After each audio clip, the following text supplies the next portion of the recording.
My name is Chet Kamen. I am a trustee of the Leakey Foundation and an avid supporter of the Chicago Council on Science and Technology, and of course a big fan of our host, the Chicago Public Library, which does such wonderful work in the community. I want to welcome you here, and I also want to welcome those who will later be watching this on CAN TV and also online on several outlets. We've had a warm collaboration with the Chicago Public Library for some time now, and we hope that it continues for many years. To those of you who are new to C2ST, Chicago Council on Science and Technology, whose founder, Alan Schriesheim, is sitting right there in the second row. It's a wonderful organization, started about 10 years ago to enhance the public's understanding of science and technology and how it affects all of us. And it runs about 30 free and mostly free programs a year on a wide variety of topics, and it's just a fascinating collection of programs that are organized by C2ST. They are in their, as I said, 10th year, and they are running a fundraising operation called The Power of 10, and you are all invited to donate $10 to C2ST at the table or online.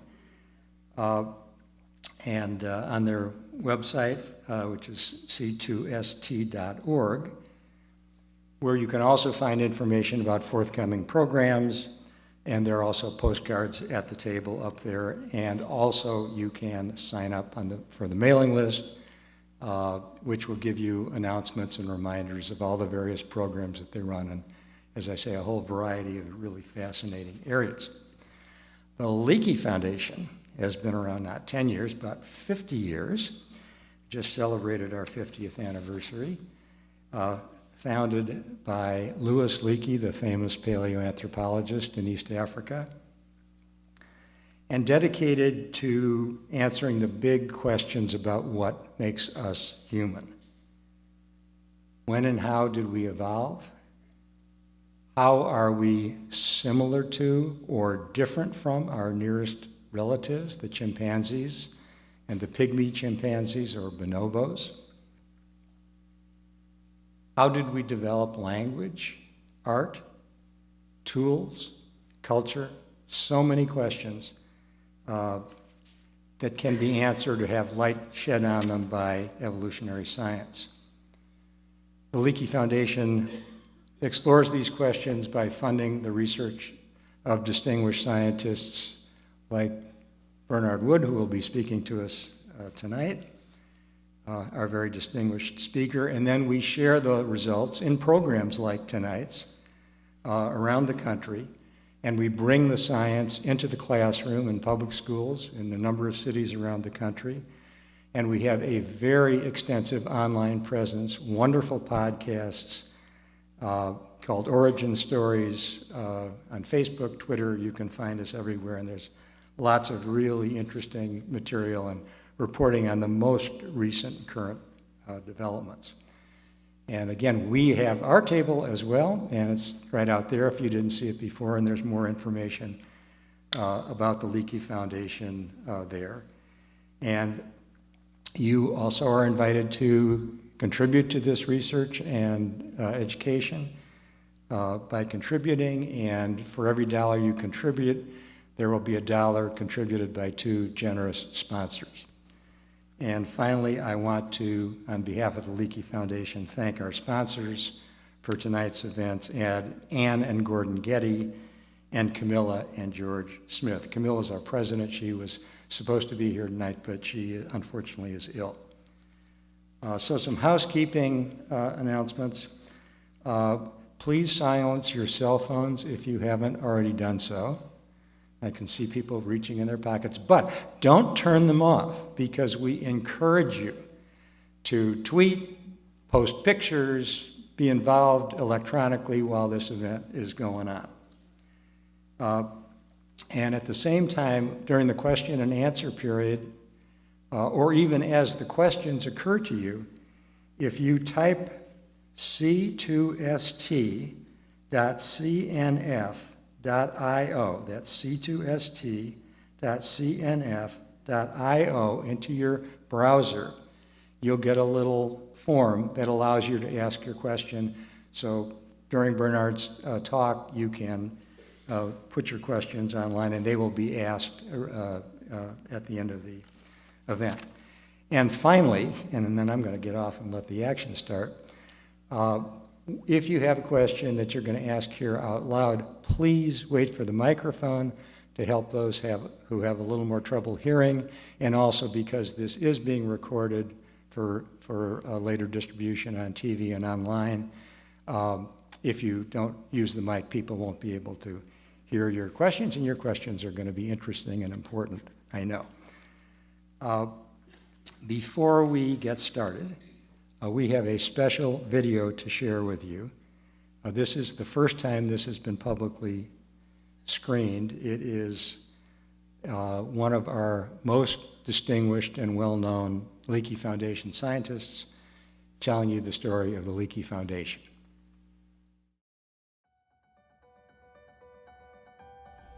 Louis Leakey was a scientist searching for answers to the questions every culture on Earth has contemplated. Who are we? Where did we come from? We wanted the answer. Who were these men? Louis believed that some answers would come from fossils of hominids found in Africa. But behavior doesn't fossilize, and he believed that some answers might only be found by studying great apes, our closest living relatives. It had never been successfully done before, but he believed I was the one to do it. Her name, Jane Goodall. She was 26 years old and destined to make scientific history. It was considered a crazy idea at the time to send a young woman into the forest to study chimpanzees. But Louis took a chance on me. He knew that although I didn't have experience, that I hadn't been to university, I did have infinite patience, a love of being in the wild, and determination. And he believed that with these qualities, I might find some of the answers he was looking for. And he was right. Eventually, I made some observations that would change our definition of what it means to be human. In the 1960s, when Louis Leakey used to visit Southern California on his lecture tours, his friends would gather together to hear his tales of exploration and discovery. They were homemakers, lawyers, bankers, as well as some scientists. Louis inspired this small group of supporters to do something audacious. They set out to answer these fundamental questions about humanity. Because of Leakey's charisma, they didn't stop to wonder as to whether his idea was too bold. But they did realize that this quest, if it was to succeed, would take years and years of research. And so they built an organization that would sustain the quest. It's remarkable, really. Since that bold beginning in 1968, the Leakey Foundation has been a leader in funding women in science, including 17 grants to support my research at Gombe. They provide emergency funding to protect threatened primates and archaeological sites. They give seed money to start new projects and bridging money to keep long-term projects going. Over 2,500 scientists have received grants from the Leakey Foundation to do research in 110 countries. Louis and the Leakey Foundation understood that the story of our origins belongs to everyone. The Leakey Foundation has provided thousands of public lectures at museums and schools, and today they're using online tools to share discoveries with a global audience.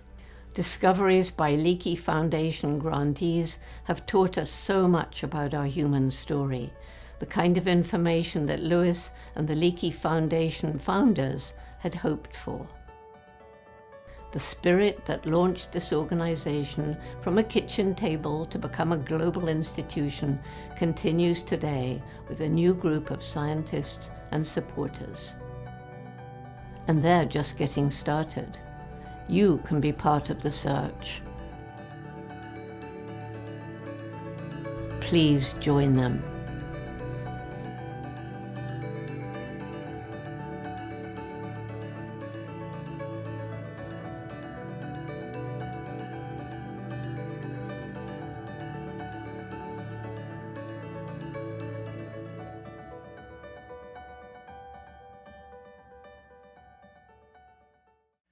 And now, I want to welcome another very eminent scientist, Dr. Robert Martin, who is the Emeritus Curator of Anthropology at the Field Museum, to introduce our evening speaker.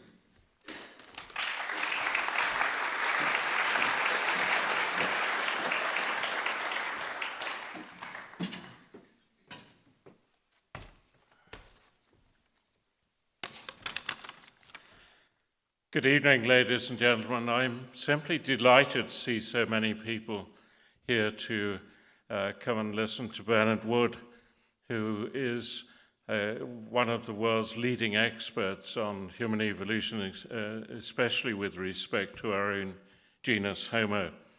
And as you will see, it's really quite appropriate that he should do this on the 50th anniversary of the Leakey Foundation. Bernard has been for 20 years now professor of human origins at George Washington University, at what is now the Center for the Advanced Study of Human Paleobiology. And one of the reasons why it's appropriate that he should be here today is that in 1968, exactly 50 years ago, he was a member of Richard Leakey's first expedition to Lake Turkana in Kenya. And that launched him on a lifelong career, which was rather different from what he'd expected to do, because he was actually planning to train to be a surgeon and was poised to do so when the invitation arrived to become a famous human paleontologist. And in fact, Bernard and I met soon after that, because his first academic position was as in the Department of Anatomy as a lecturer at the Middlesex Hospital Medical School in London. And I had joined University College London in 1969. And in 1970, Bernard and I met for the first time. We were both young lecturers in building departments, and our heads of department had both received a circular saying that all new lecturers should go to a special course to train lecturers. And that's how we first met. And in fact, I can't remember much about the lectures, about lecturing. They were incredibly boring.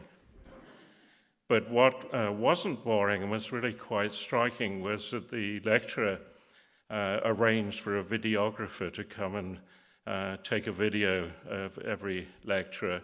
And I'd never seen myself lecturing before. It was quite horrifying. I was in shock for 2 years afterwards. But as part of the course, the idea was that all of us would sit there and criticize each other's lectures. And the first lecture I ever saw by Bernard was in that context. He gave a wonderful lecture on the human eye. I remember it to this day. And so he was clearly very good right from the outset. And in 1972, he was invited by Richard Leakey to join what became the Kubifora research project. And since then, he's had a really stellar career. He's authored or co-authored 19 books and published almost 230 scientific papers and book chapters. And I just want to mention a few highlights. One of them which I actually read as a young lecturer at University College London, came out in 1978, and it was in a monograph series, and it was called Outline Studies in Biology, and it was simply called Human Evolution. And it was a wonderful guide because I had to give some lectures on human evolution in anthropology at University College London. It was a great source book. And since then, Bernard has published many papers, as I've said, but perhaps one of the most influential things he published was a commentary in Nature on the human evolutionary bush as it had become, because it became obvious that it was a very complicated tree with many branches. And many people are using a diagram that he used in that Nature commentary, showing the multiple branches of the human tree. It's not a single linear process. I'm sure Bernard's going to point out and show you. It is a very complex, multi-branching arrangement. And then in 1991, he wrote a major monograph on skull remains, hominid skull remains from Cubifora. And then in 2005, a book, Human Evolution, a very short introduction, which was for a general readership. I just want to, at the end, say that I'm particularly delighted that we can celebrate here the 50th anniversary of the Leakey Foundation and the 10th anniversary of the Chicago Council on Science and Technology, C2ST. They got together a few years ago to continue the Leakey lecture series here in Chicago, which was threatened with death, and they saved it. And this is why I'm particularly pleased to see so many people here. This series is really thriving, and it's going to get better into the future. And Bernard is going to help us launch it. So.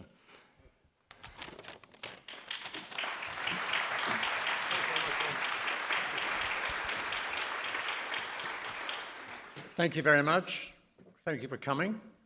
Thank you for arranging for a wonderful day. I gather Chicago is like this 365 days in the year.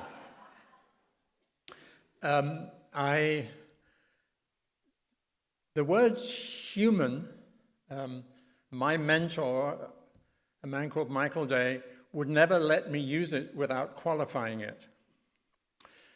Do you mean an individual human being? Do you mean a member of the species Homo sapiens?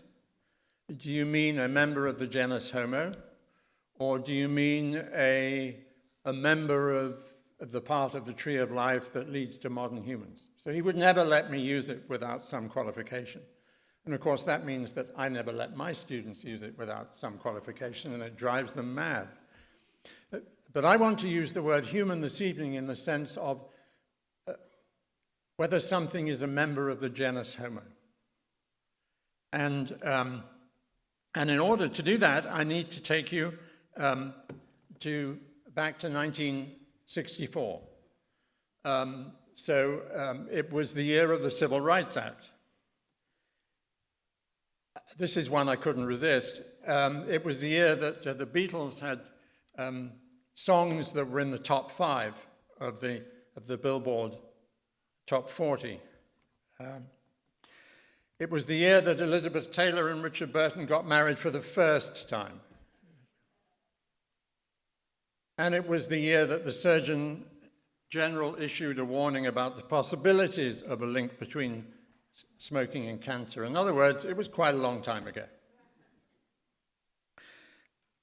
And in those days, these were the taxa that were recognized in the hominin fossil record. There were some African taxa, and there was Homo erectus that was mainly known from Asia. There was Homo rhodesiensis that was obviously an African taxon. There was a taxon called Homo helmii, and then Neanderthals and Heidelbergensis from Europe. So that was what I had to learn when I did a course on human evolution in those days.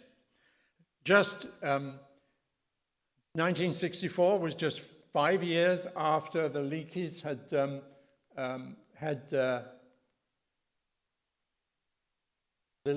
had recovered a cranium that they called Nutcracker Man, or Zinjanthropus boisei. And that's a remarkable creature. You can see the cranium here, and you can see a strange molar tooth that they didn't know what it was until they found the cranium and thought maybe this strange molar tooth belongs to the creature that the cranium belongs to. And then in 1964, or at least on April 3rd, 1964, the oldest member of the genus Homo and the most primitive member of the genus Homo was Homo erectus, which was mainly known from Asia. Then, on April the 4th, 1964, this paper was published in Nature. And it says a new species of the genus Homo from Olduvai Gorge, from the same place that Zinjanthropus boisei had been found.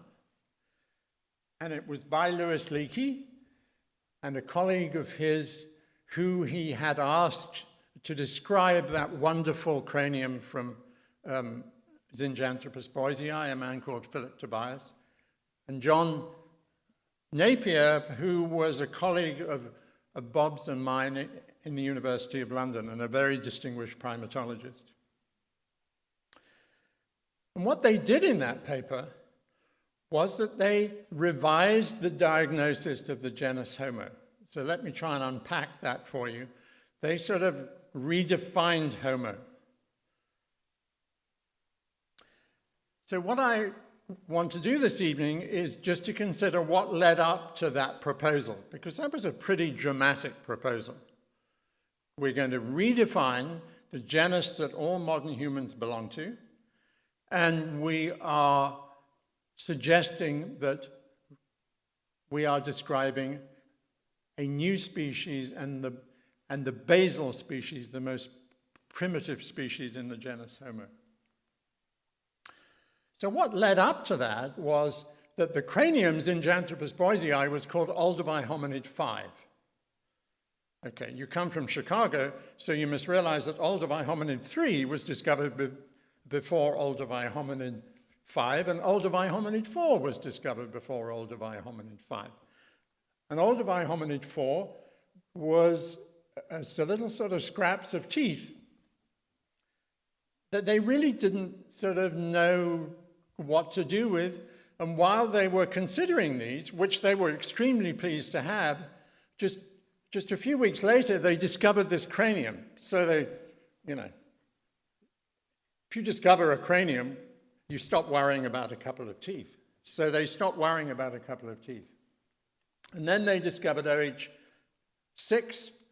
I don't have my driving license for this machine. So they discovered OH6, which is just a few pieces of a cranium. And then they discovered a little more of a different cranium, and then a mandible here. And they began to realize that this was a creature that was unlike Zinjanthropus boisei. Zinjanthropus boisei is a creature with a flat, wide face, with a crest down the middle of the cranium, with huge teeth, huge molar teeth. This was a different sort of animal. Now, in 1959, when they found Zinjanthropus boisei, this was the first hominin they had found, which was the same age as the stone tools that they had been recovering. So they thought, Zinjanthropus boisei must be the maker of the stone tools. So Zinjanthropus boisei had a rather short career as the maker of the stone tools, because in 1964 they thought, this is a better candidate for the maker of the stone tools. Why was it a better candidate? Because it seemed to have a bigger brain. It seemed to have a bigger brain. And so they said to, Zinjanthropus boisei, sorry, we found a better, a more likely maker of the stone tools. And they also found the skeleton of a foot, and they interpreted the skeleton of the foot as being the skeleton of a striding biped. A striding biped. And you must realize that the authors, John Napier was a Brit, and in Britain, when we walk, we stride. I've always been struck by this notion that it's a striding biped. It's a stockbroker on the way to the stock exchange, or it's a banker on the way to the Bank of England. So it not only had a larger brain, it was interpreted as being a striding biped, and there were some hand bones, and they interpreted those hand bones as being dexterous, the hand of a dexterous creature. So they put all these inferences together, and so they called this creature Homo habilis, habile, capable of making things. And so they said, this was the creature that was making the tools. And they also had some other specimens, OH13, and they had this rather fragmented cranium, but a pretty reasonable, or at least pretty reasonable for 1.8 million years, set of teeth. So this was the material that they wrote about in this article in Nature. And there's Louis Leakey, who always had a grin on his face, and Philip Tobias, who has rather a questionable taste in sweaters, and John Napier. And these three people were the authors of the paper. And the paper is called A New Species of the Genus Homo from Olduvai Gorge. So on April the 4th, 1964, and the other thing that happened was that Olduvai Gorge wasn't just a source of fossils, it was also a place where new dating methods were tried out and were found to be successful. And so Olduvai Gorge, the material Homo habilis, was dated. It was one of the first hominins to be dated using potassium-argon dating, and it was one of the first hominids to be dating using what's called magnetostratigraphy. And so it had the surprising age of about 1.8 million years. So this was a sort of a double whammy. Okay, we found a new species of Homo, and it's 1.8 million years ago, by the way. Substantially older than anything that had been found before. So having confused you with all that information, I want to spend the rest of my time asking a question. So what is a genus? And which taxa should be included in our own genus Homo, and why? And then when and where did the genus Homo begin? So I want to try and answer those questions. And in doing so, I'm going to draw on research of graduate students who were my graduate students in the past, or who are current graduate students: Eve Boyle, Mark Collard, Andrew Dew, and David Patterson. So what is a genus? Well, this is something that Mark Collard and I thought long and hard about, and we thought you could just go to any one of many evolution textbooks and there would be a nice sort of definition of the genus. Actually, it turned out that there were lots of definitions of the genus. So we had to sort of sort through all these definitions and use our own gray cells and say, well, what is a genus? And there were two criteria, it seemed to me. There were two criteria, it seemed to us. And the first was that the species needs to be in the same clade, also known as a monophyletic group, which I'm sure has helped you, as the type species of the prospective genus. And a clade, I will try and explain what that is using an analogy in a minute. So that converts into a definition, in other words, all of the taxa, no more and no less than that are descended from a recent common ancestor. So that's what a clade is. So I'm going to use, much to the amusement of my colleagues who think I'm obsessed with cars, which I'm not, I'm going to use the example of a make of car as an illustration of what a clade is. And the example I'm going to use is the Toyota Motor Company, which emerged from a company called Toyota that made equipment to manufacture material. And the Japanese had no car industry themselves. So they decided that the Toyota company should start to make cars. And they did. And this is the prototype of the first Toyota. This is the first car, and it was made in 1935. So that is the common ancestor of all Toyota cars. Okay? And we know, because somebody's written the history of the Toyota Motor Company. And so, it's the same as all of the taxa, no more or no less. In other words, you can't have a Nissan, okay? And you can't leave out any Toyotas, because it's the whole 9 yards, it's the whole shooting match. And the recent common ancestor is the prototype car.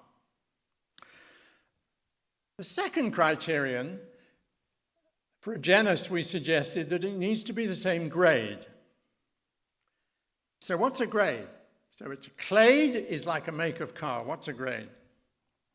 So it needs to be in the same grade. In other words, its way of living needs to be closer to, it's a group of animals that are doing more or less the same thing. Disregard the mumbo jumbo on the slide. So it's a group of taxa that shares a suite of adaptive features. In other words, all the members of a genus need to be in the same adaptive zone. So back to motor cars. One of the great successes of the Second World War was the Willys Jeep. And so the Japanese decided that they would make a Japanese version of this Jeep. So in 1951, instead of making passenger cars, they made a four-wheel drive vehicle, and it was called the BJ. So within the Toyota clade, there is a subgroup of Toyotas which are four-wheel drive vehicles. They can go places that two-wheel drive vehicles can't. And so they are a new adaptive grade. Yet they're in the Toyota clade. And so I'm going to suggest to you that four-wheel drive Toyota vehicles are a good example of something that's equivalent to a genus. They're all sort of adaptively coherent, and they're all made by the same motor car company. And there are people who spend their life worrying about the history of four-wheel drive cars made by Toyota. And so here is a diagram of the evolution of four-wheel drive passenger vehicles made by Toyota. And I'm going to ask you, or at least suggest to you, that it's a good analogy for a genus. One of the reasons we need the Leakey Foundation is, of course, for the Toyota Motor Company, it's pretty easy because there are people who remember what happened. And the Toyota Motor Company has some historians who work for the Toyota Motor Company, so they record all these things. And there are people who have nothing better to do who spend their time on the internet writing about the history of the Toyota Motor Company. I shouldn't say it because there may be somebody here who's an expert on the Toyota Motor Company, and it's a perfectly wonderful thing to do. And thank goodness people have done it, otherwise I couldn't do this. But our problem is that instead of this picture, we have to deal with this picture. In other words, we have to reconstruct the equivalent of the history of the Toyota Motor Company using little scraps of evidence. And there is nobody writing it down, and that's the challenge, and that's why paleoanthropology. And Bob Martin, I remember very well, I'm not sure whether it was in this rather mindless class about how to lecture, but in those days there was a sort of a category of hard sciences, things like chemistry and physics, and softer sciences, things like economics and things like that. And Bob said, you know, the problem is that we work in a difficult science. It's not hard, it's not soft, it's just really difficult because you're trying to recover evolutionary history and there's not a lot of evidence. So if a genus needs to be a clade and a grade, which taxa should be included in the genus Homo and why? Well, Homo sapiens is the type species of the genus Homo, even though there is no type specimen of Homo sapiens. But it's the type species. So that has to be included in the genus Homo. When Neanderthals were discovered, they were suggested that that species should be added to the genus Homo. So it's like sort of taking a modest-sized car and, you know, which looks like Homo sapiens, and then, you know, Neanderthals are different. They have different shaped cranium, different shaped teeth, but nonetheless, they sort of live their lives much like modern humans live their lives. So you're making the genus Homo a little more inclusive. It's a bit like having a tennis club, you know, and you start with great aspirations that in order to belong to this tennis club, you have to, you know, be this good at tennis, and then you discover there are only 9 people who are that good at tennis, and you realize that doesn't make for a very vibrant club. So you say, okay, we'll relax our criteria and we'll, you know, let other people join. Then with the inclusion of what was Pithecanthropus erectus and Sinanthropus pekinensis into the genus Homo, Homo became even more inclusive. And so the criteria for joining the tennis club were relaxed even more. You know, can you hold a tennis racket? Do you know which bit to hold? Okay. So you relax the criteria a little more, but you still say it's a tennis club.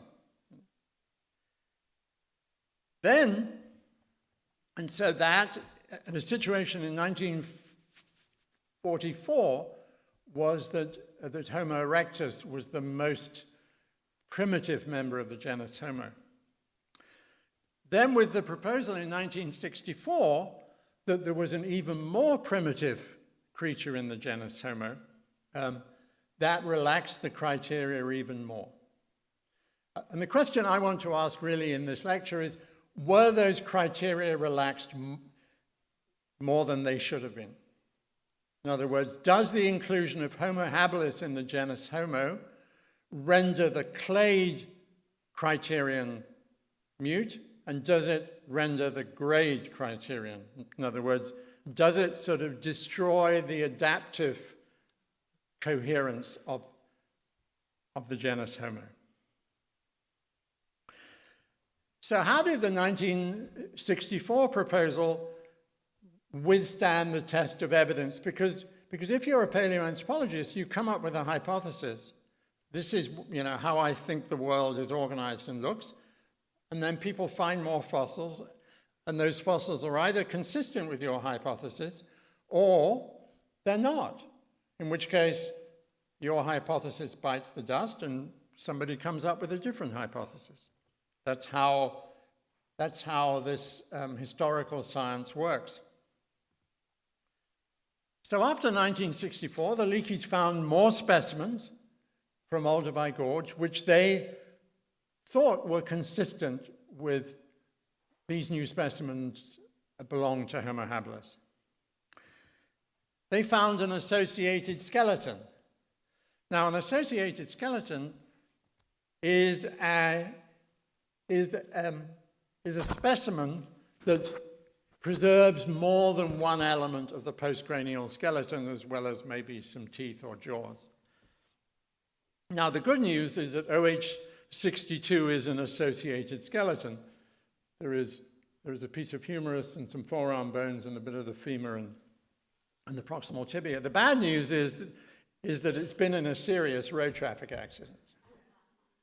And so OH62 is really fragmented. The cranium is in lots of pieces. Lots of the teeth are in lots of pieces. So the good news is that it's an associated skeleton. The bad news is that it's a highly fragmented one. But nonetheless, that palate looks nothing like the palate of OH5, which is the type specimen of Zinjanthropus boisei. So that also probably belonged to Homo habilis. And then this is material that we were finding in northern Kenya, and this was also suggested that it might belong to Homo habilis. And then material was found from sites in southern Africa, and it was suggested that they also belonged to Homo habilis.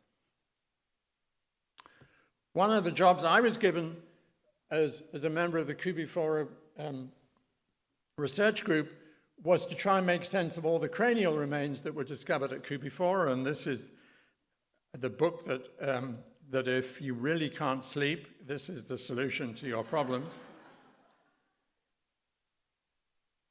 And what I suggested was that it's most likely that the material that was discovered sampled not one but two species. But what I suggested was that the Leakeys were probably right, Leakey, Tobias, and Napier were probably right, that even though there was some evidence that there were two species of Homo represented at Kubifora and in the Shungura Formation in the Omo, there was no evidence that there was more than one sort of early Homo at Olduvai.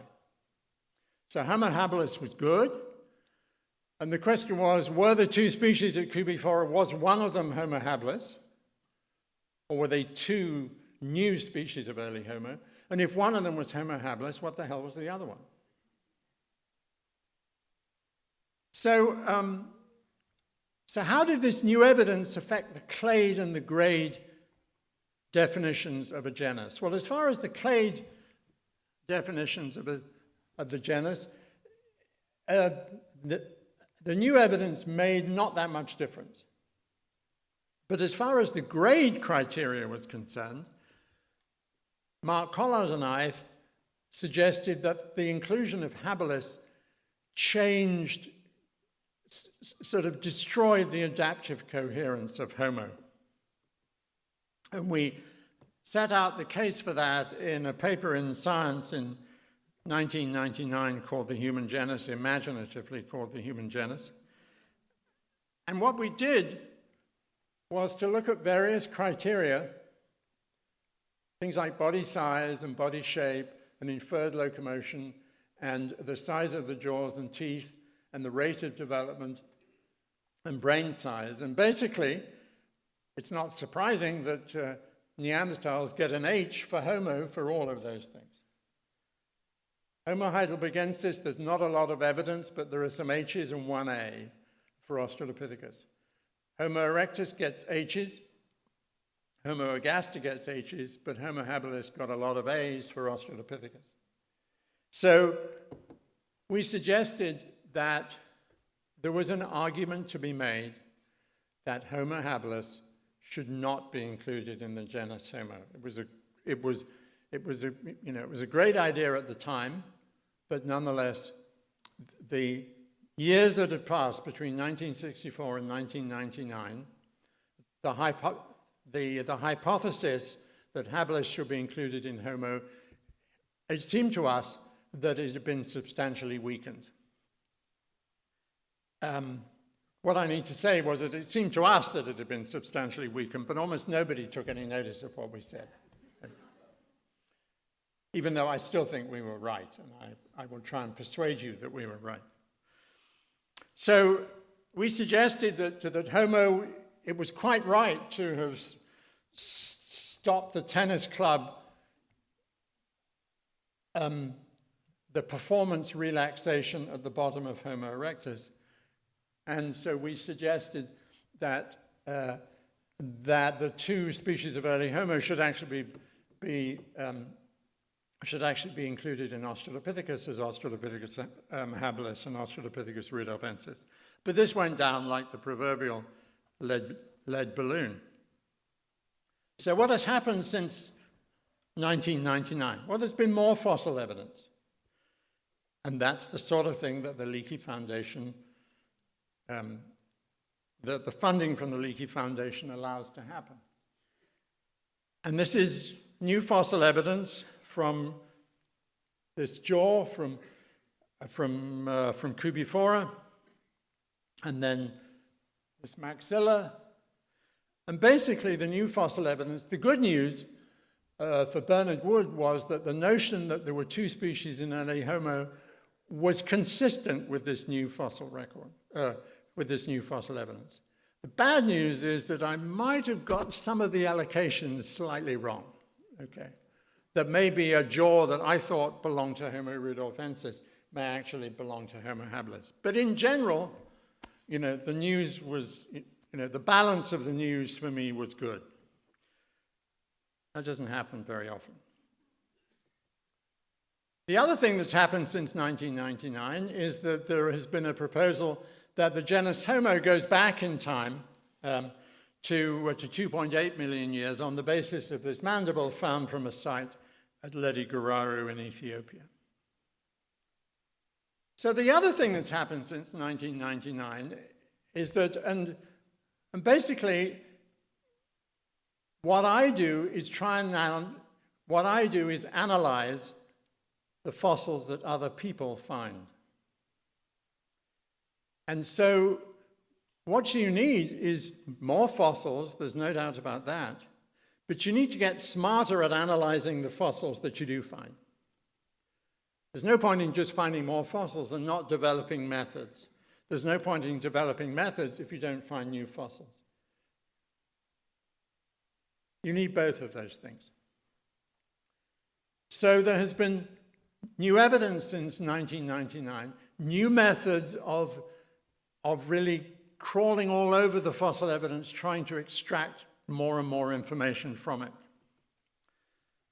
And some of that new evidence involves inferences about body shape, some of it involves inferences about locomotion, some about cognition, some about dexterity, some about diet, and some about life history.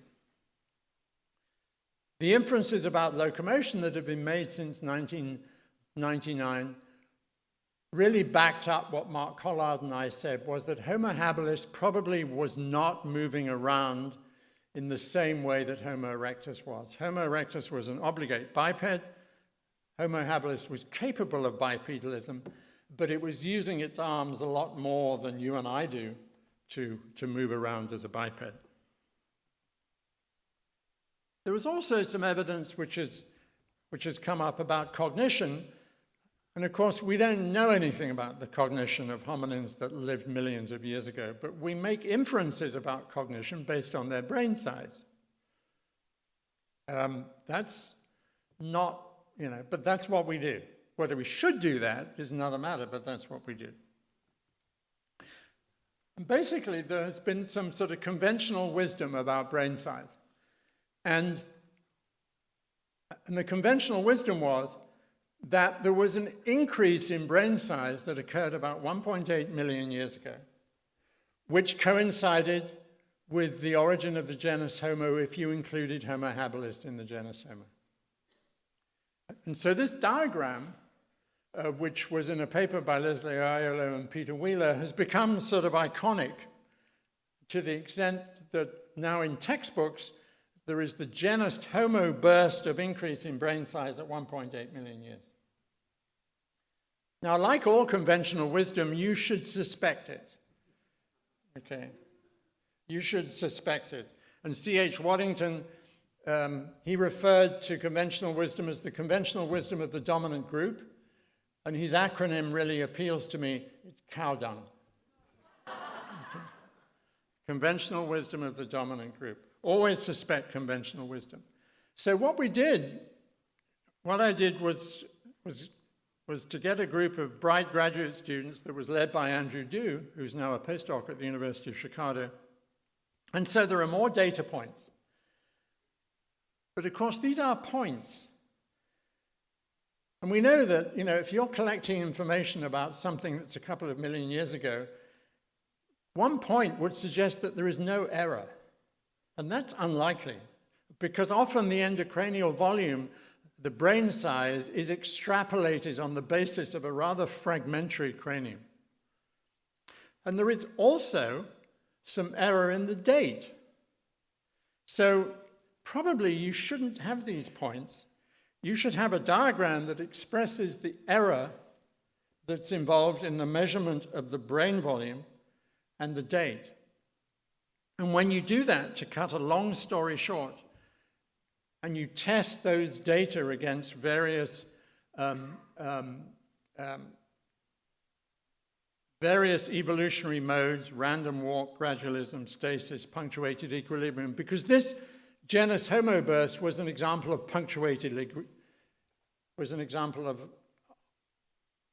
of an event that's called a punctuation event in an otherwise equilibrium of brain size. And when these guys did that, they found that the data fitted far, far, far, far better to a gradualism model than to an increase in brain size at 1.8 million years. So that weakened the case for the 1.8 million years. The other thing, this is another student, this is David Patterson's work, was looking at stable isotopes. And stable isotopes, you are what you eat.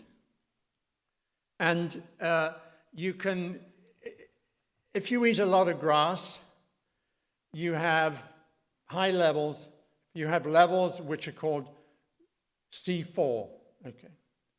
If you eat a lot of leaves, you have levels of stable isotope which is called C3.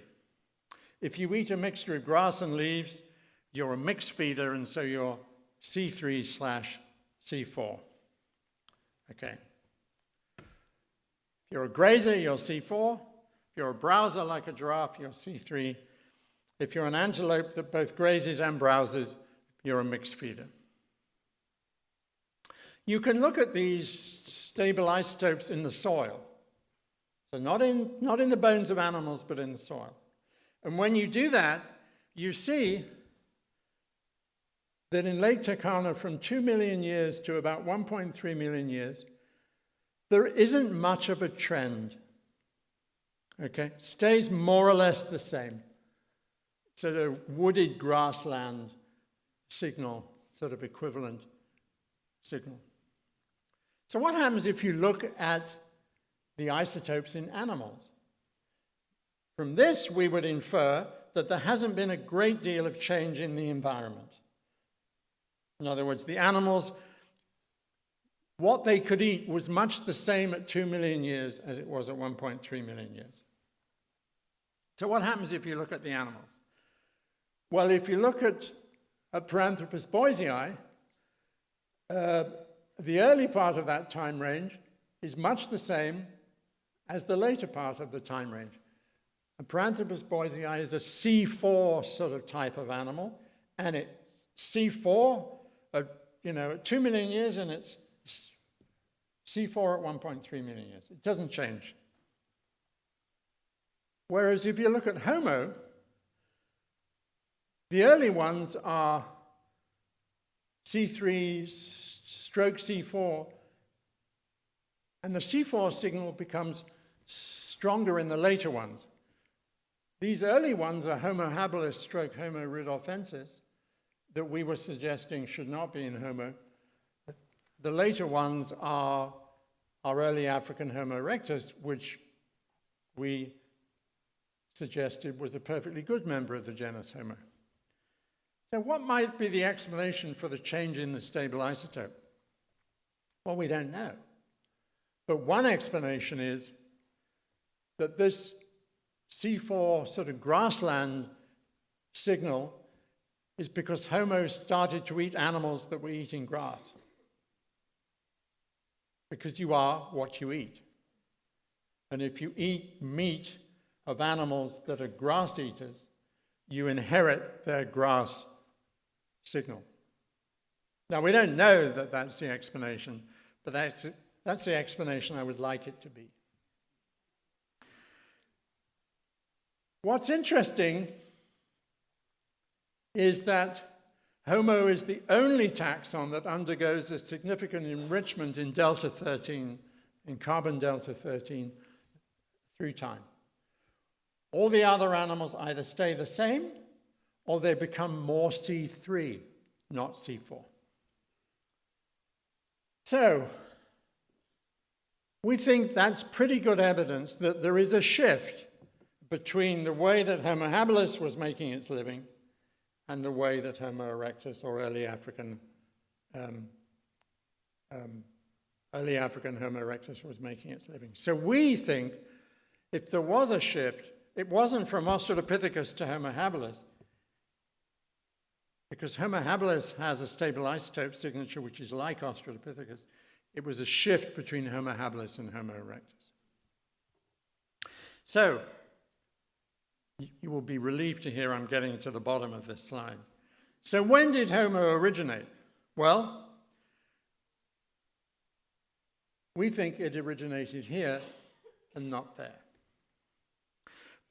But what you have to realize is that these columns, and this is a diagram that Bob was referred to, or at least an updated version of it, these columns they represent a hypothesis about the existence of a taxon, and they represent a hypothesis about, well, not a hypothesis, they represent an observation about the first time we see that taxon in the fossil record and the last time we see that taxon in the fossil record.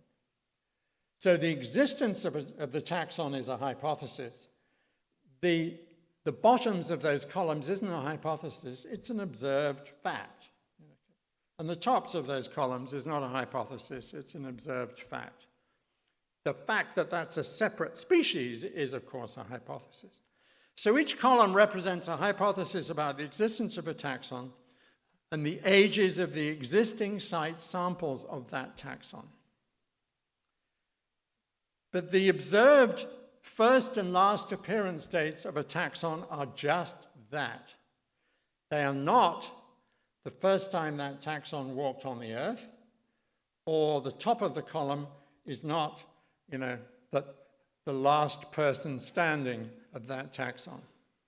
So the column doesn't necessarily represent the beginning of the existence of the taxon, it just represents its appearance in our fossil record. So it's racingly certain that all the taxa in that diagram were around before the bottom of their column, and it's racingly certain they were all around subsequent to the top of the column. And there are different sorts of errors around the first appearance date and the last appearance date, depending on how many fossil sites there are, how many fossils were discovered at those fossil sites, and so on. So what the columns are not are take-to-the-bank statements about the timing of the origin and extinction of each taxon. I cannot emphasize that too much. So, for example, you can't say, oh, if the Leddy-Gararu mandible belongs to Homo, then Homo begins at 2.8 million years. I should say, not that you can't say it, because people do say it. I'm saying that you shouldn't say. And so what I'm suggesting is that the origin of Homo is sometime before the earliest evidence for it. Likewise, if you think like us that Homo erectus is the earliest evidence of Homo, that's not the origin of the genus Homo. It's sometime before the earliest Homo erectus fossil. So the last question is, where did Homo originate? Well, what you have to realize is that Africa is a big place. I remember coming to the Field Museum a few years ago, and there was an exhibition about Africa. And they drew Africa on the floor of the hall, and they put other countries in Africa to show just how damn large Africa was. And the problem is that the projections of the world that you see in atlases, they systematically minimize the size of the countries closest to the equator. That's just the way these projections work. So, I was really impressed because in Africa was, Australia, North America, South America, Europe, it's a big place. Okay? Africa's a big place.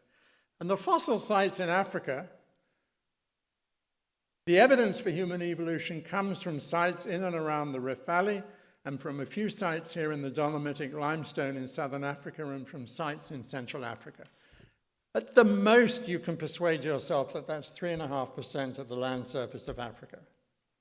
So if you think that we know everything about human evolution by discovering what was happening in parts of 3.5% of the surface of Africa, I'm sure anybody coming to this lecture would say, that's probably unlikely. Okay, that's really unlikely. And the problem is, it's the problem of the drunk and the keys. The drunk person has dropped their keys. Where do they look for their keys? They look for their keys under the lamppost. Not because that's where they drop their keys, because it's the only place you can see. And the only place we can see is the Rift Valley and the Dolomitic and the caves in the Dolomitic limestones. But that doesn't mean that's where the keys were dropped. And so you have to realize that we probably haven't sampled everything there is to know. So given we cannot know what data are missing, what should we say about the origin of Homo? The answer is as little as possible. Really, and I'm serious. As little as possible. And the origin of the genus Homo, like all origins-related questions, is challenging to answer scientifically. That doesn't mean it's not a legitimate question to ask. But if you're a scientist, you have to say, I can't do everything. You have a very interesting question, but I can't answer it scientifically. And our job is not to pretend that we can do things that we can't do. There are a lot of people around at the moment doing that in spades, and so we shouldn't sort of join them. So I want to thank you for coming this evening, and I just want to pay tribute to a colleague who died last year, Frank Brown, who was a geologist who worked in East Africa, and he was really intimately connected with the Leakey Foundation.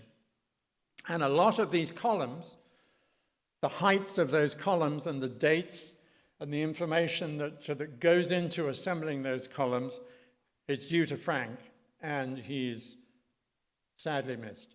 So thank you for coming, and thank you for your patience. I know some of you expected to be home or having your supper now. So thank you very much.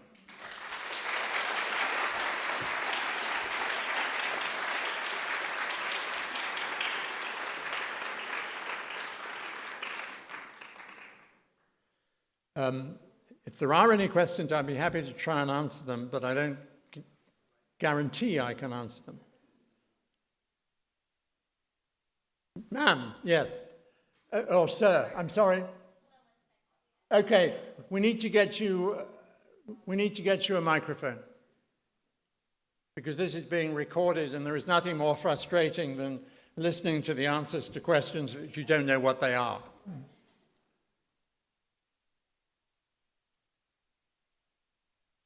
Sir, As I was listening to your talk about the potential origins of this genus Homo, I was wondering if you might be able to draw a correspondence between cosmic origins from cosmology, how the universe came into being, and if it does make any sense to try and make a correspondence between this human evolution and cosmic evolution.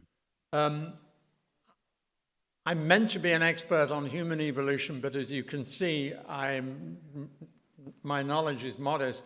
I have absolutely no knowledge of cosmic evolution.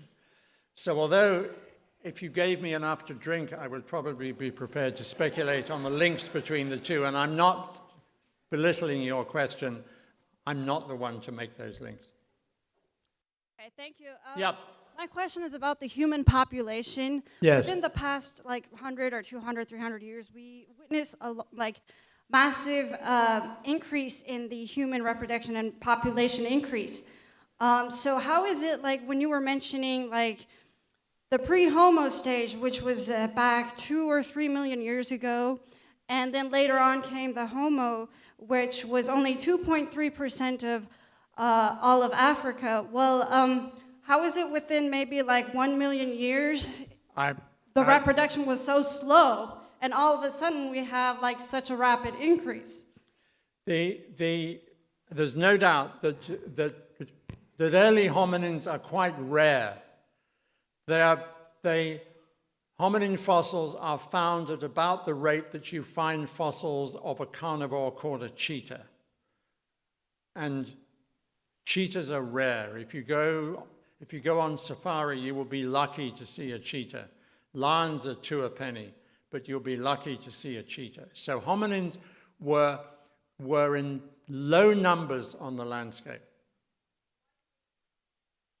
That, I'm afraid, is way above my pay grade. I mean, they increased because they were successful. That success was probably due to, in large part, to their cognitive evolution, because we're not particularly strong. If you arm wrestle a chimpanzee, you're going to lose. We're not particularly strong, but we are supposed to be smart. And it's the smartness, I think, that resulted in the large population. It's probably the smartness that's also going to result in a reduction in the population, or at least the lack of exercise of the smartness. Yes. We have a question from online, real quick. Where do Denisovans fit? The Denisovans. The Denisovans come sort of later, and they're almost certainly belong to the genus Homo. I say that because their genome is sufficiently similar to the genome of Neanderthals and modern humans that one suspects that their bodies would have qualified them to belong to the genus Homo, but we really know very little. We've got some ham bones and a couple of teeth. But the Denisovans, I'm pretty sure are in the tennis club and should be. Is there a... You're next. Dr. Wood, I'm wondering if in a weak moment or if you're threatened, you might be prepared to give an exact date for some of these things once in a while. I think in terms of the Neanderthals, for example, it really looks like they just disappeared around 35,000 years ago. That's right. Because we don't see evidence of them showing up later after that. That I think is true, but there is orders of magnitude more fossil evidence for Neanderthals than the creatures that I'm talking about here. Sir.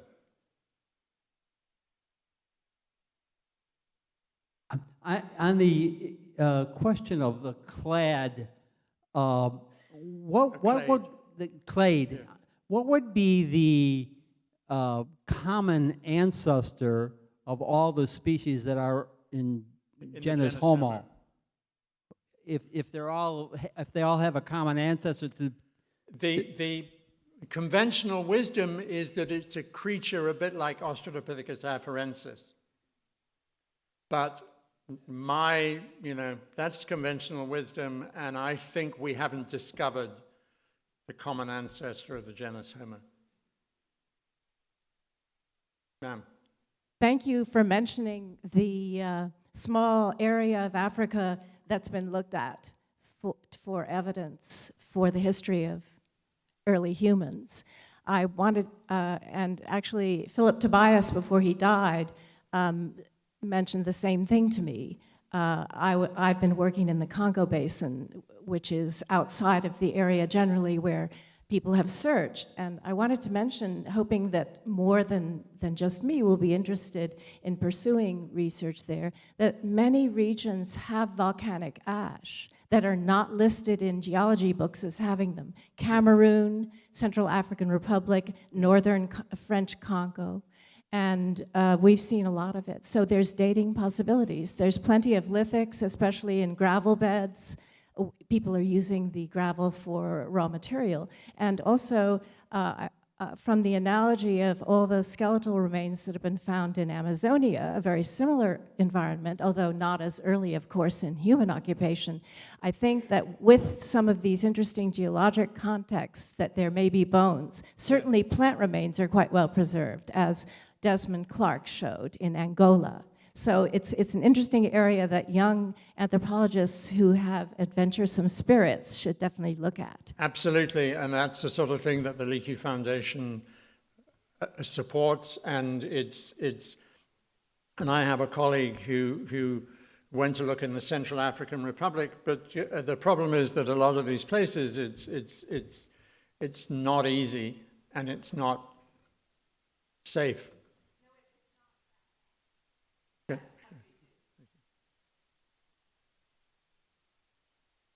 So, I guess I'm next. Dr. Wood, thank you very much for your presentation. I like the sticker Stand Up for Science from the Leakey Foundation. What can we do to stand up for science to counter the attacks on human evolution from the right-wing fundamentalist creationists? Work as hard as you can. I mean, I think, rationalism is under attack, and we just have to work 3 times as hard as we thought we were going to have to. And I mean, that sounds trite, but that's all we can do. And all we can do is to carry on doing what we do and not be, discouraged, and not to throw up our hands, but just to carry on being rational scientists. And just, the storm will pass, we hope. How far back is the earliest soft tissue sample from a human? I'm sorry, ma'am, I didn't catch it. The soft tissue. The soft tissue. Yes, how far back? What's the earliest? The earliest soft tissue is probably the bog bodies in Europe. And so we don't know about sort of soft tissues until the last 20,000 years, which is obviously something we would like to know. And we've been interested in what soft tissues can tell you about evolutionary history, but obviously we have to do that on living, by dissecting recently deceased living animals. Yes? Hi, Professor. Thank you for coming and speaking to us. I think you mentioned about your 1999 paper that it dropped like a lead balloon when you made your propositions. And then you elaborated upon some of the subsequent work done by you and your students and colleagues. So I was curious if, you mentioned Erectus, and I was curious if habilis, if it were to be redesignated as an Australopithecine, how would that happen? If it could. That could be done under the rules of zoological nomenclature. You just propose that habilis was not a valid taxon, and the proposition is that material should be moved to Australopithecus. There are ways of doing that. The problem is that it makes Australopithecus even more of a wastebasket, it's a wastebasket taxon. Everything that people can't think what it might be gets sort of shoved into Australopithecus. So it actually doesn't help Australopithecus. It might help sort of clean up Homo. Have there been any genetic considerations in your analysis of Homo habilis outside? No, because the oldest current evidence for recovering DNA from hominin fossils is from a site in Spain called the Cima de los Huesos, and that's just over 400,000 years old. Now that's fantastic, you know, but attempts to try and recover DNA from these fossils in Africa have proved fruitless. One more question. Hello. Although I'm cautious about our progress with artificial intelligence without understanding what we're doing culturally, et cetera, my question regards the term associated pieces, associated finds, and if I'm using that term correctly, in the world's collective, in the world's collections. My question is, do you anticipate the possibility of artificial intelligence being able to coalesce conclusions from these pieces? And well, there are, just to interrupt you, there are machine learning is now being used to analyze some of this evidence. If I understood it, I would try and explain it to you, but I don't. But my students understand it, or they claim to understand it. And so we are using methods that are sort of linked to artificial intelligence, but artificial intelligence is way, way, way, way above my pay grade. So I think that's the last question. I want to thank you for all the questions and to thank you for your patience.